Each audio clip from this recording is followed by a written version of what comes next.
A maneira como a inovação acontece nas grandes empresas varia muito de acordo com o tipo de organização e com o momento que a gente vive. Há algum tempo a gente encontrava inovações pautadas basicamente por tecnologia dentro das empresas, representadas pelas grandes áreas de P&D das organizações. Essa, sem dúvida, é uma maneira de fazer a inovação acontecer, mas existem várias outras que vêm ganhando espaço na pauta e no budget das grandes empresas, como é o caso da inovação pautada por ventures corporativos, as inovações pautadas pelas redes construídas pelas empresas, as inovações pautadas por dados e informação que vêm a partir dos negócios, redes pautadas por propósito e a maneira de inovar que a gente vai tratar mais hoje aqui, que é a inovação pautada por design.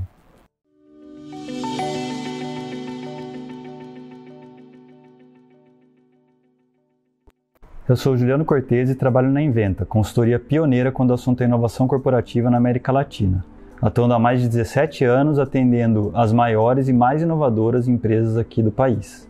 Se você tem interesse pelo assunto inovação, quer conhecer mais como ele acontece na prática, eu te convido a acessar o nosso site, a se inscrever no nosso canal do YouTube e se inscrever também na nossa newsletter. A gente tem trazido muito conteúdo legal ali que com certeza vai te ajudar a ficar mais por dentro desse assunto. O termo inovação pelo design diz respeito à inovação que é pautada e projetada sob o ponto de vista do usuário, ou seja, que coloca ele no centro da solução que está sendo desenvolvida. Já é uma maneira comum de fazer a inovação acontecer, mas que ganhou notoriedade quando a IDEO, do David Kelly, uma consultoria também de inovação, se envolveu no desenvolvimento de produtos icônicos, como foi o caso do mouse da Apple para o computador Lisa, que na época era uma promessa, usando essa metodologia que deu muito certo. E esse tipo de abordagem para a inovação se baseia em 3 grandes pilares: empatia, colaboração e experimentação. Quando a gente fala de empatia, o primeiro pilar, a gente fala de analisar o problema a partir do ponto de vista de quem vive ele, ou seja, entender o problema de quem vive para poder criar soluções que realmente façam sentido para essa pessoa. É importante em um projeto de design a gente conseguir absorver novas experiências e conhecimentos, para que a solução desenvolvida realmente atenda a necessidade de alguém. Um dado interessante é que um dos principais fatores que levam as startups a falharem hoje em dia é a falta de mercado para as soluções que elas desenvolveram. Ou seja, não adianta nada ter um produto ou serviço fantástico se não tiver quem precise dele. O segundo pilar de colaboração diz respeito à solução ser desenvolvida por um time diverso, multidisciplinar e de maneira colaborativa. É bem comum nesses times de design a gente encontrar pessoas de diversas áreas da organização atuando em conjunto. E esses diferentes olhares para o mesmo problema geram soluções muito mais ricas, melhores, inusitadas e muitas vezes inexploradas para o problema em questão. O terceiro pilar ressalta a necessidade da gente experimentar e submeter a testes qualquer solução que foi definida. Essa é a melhor maneira da gente entender o que faz ou não sentido para o usuário da nossa solução. O termo fale rápido, muito utilizado em metodologias ágeis, se aplica a esse pilar também. Se a solução for ruim, é melhor que isso seja descoberto antes, quando os investimentos ainda são baixos e existem muitos caminhos a serem explorados. Esses 3 pilares são a base para quase todas as metodologias de design. E quando a gente fala de metodologia, a mais famosa é o Design Thinking, que é uma metodologia estruturada e processuada para a gente poder sair de um problema e desenvolver novas soluções para ele.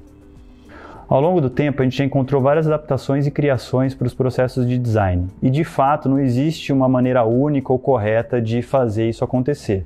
Mas o que a gente entende é que existe uma base comum para essas metodologias que a gente chama de duplo diamante. Ele é formado por 4 principais etapas processuais: imersão, definição, ideação e teste. É através dessas 4 etapas que a gente consegue sair de um problema e chegar até uma solução no duplo diamante. Na etapa de imersão ou descoberta, a gente vai entender o problema sob o ponto de vista de quem vive ele de fato. Então é nessa etapa que a gente vai para a rua, conversar com especialistas, conversar com os nossos usuários, se aprofundar no problema sob diferentes pontos de vista. É importante aqui a gente ter um pensamento de criança, ou seja, viver as coisas como se fosse da primeira vez, mesmo que a gente já tenha vivido isso várias vezes. Existem inúmeras técnicas para que isso aconteça, de entrevistas a pesquisas etnográficas. O grande ponto aqui é que a gente precisa falar com pessoas e vivenciar novas experiências. Quando a gente se aprofunda do ponto de vista do usuário com relação ao problema que ele está vivendo, isso permite que a gente enxergue novas nuances que geram ideias mais robustas e com mais chances de sucesso. Na etapa de definição é quando o time compartilha toda a informação coletada em campo a fim de redefinir o problema, já considerando os novos aprendizados. Então é muito natural que nessa etapa do processo o problema passe por modificações e a gente encontre novos subproblemas que são mais relevantes para o usuário. O fato da gente rever problemas definidos inicialmente, quando a gente não tinha ainda um profundo entendimento de quais eram as questões em pauta, é uma oportunidade que a gente tem de, no futuro, desenvolver soluções que endereçam um problema real do usuário.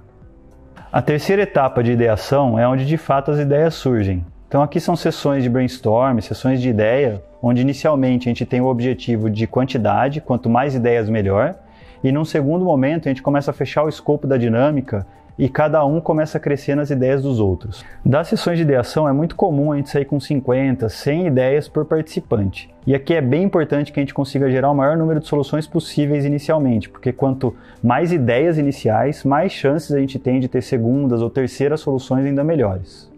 Na etapa de testes, a gente coloca o que foi desenvolvido à prova do usuário. Então essa é a etapa de aprendizagem real. É aqui que a gente entende se o que a gente desenvolveu resolve o problema de alguém e se resolve bem. Desenvolvemos protótipos, MVPs e outras maneiras de tornar as ideias que a gente levantou e priorizou tangíveis. A importância de tornar ideias tangíveis de maneira rápida vem ganhando muita relevância, já que é a melhor forma da gente conseguir colocar à prova tudo que foi desenvolvido até agora. Então aqui a gente chega ao fim do processo e depois de realizadas as etapas anteriores, a gente itera em cima dos projetos com base nos aprendizados que a gente acabou de ter, analisando o que vai ter que ser feito e refeito nesses projetos e começando o processo novamente. Eu descrevi aqui um processo genérico de design, mas existem várias outras adaptações e até mesmo outras bases de projeto. O grande ponto é que a base não muda. Ele tem que ser feito de maneira empática, colaborativa e com experimentação. Quando a gente toca programas de inovação, de ideias ou de intraempreendedorismo nas grandes empresas aqui na Inventa, a gente tem usado os processos de design como base para eles, e isso tem funcionado muito bem. As pessoas se adaptam aos processos e começam a utilizá-los com maestria, desde que a metodologia tenha aderência com a liderança e que fique claro o processo para todos que estão participando desde o início. Bom, eu vou ficando por aqui, te convido novamente a acessar nossos canais, o site, o blog, Instagram e aqui o canal do YouTube, e também a participar dos comentários. Então, algumas perguntas. Você já rodou processo de design dentro da sua organização? Quais áreas participaram? Quais foram os principais desafios? E também quais foram os principais benefícios que vocês encontraram nesse tipo de processo.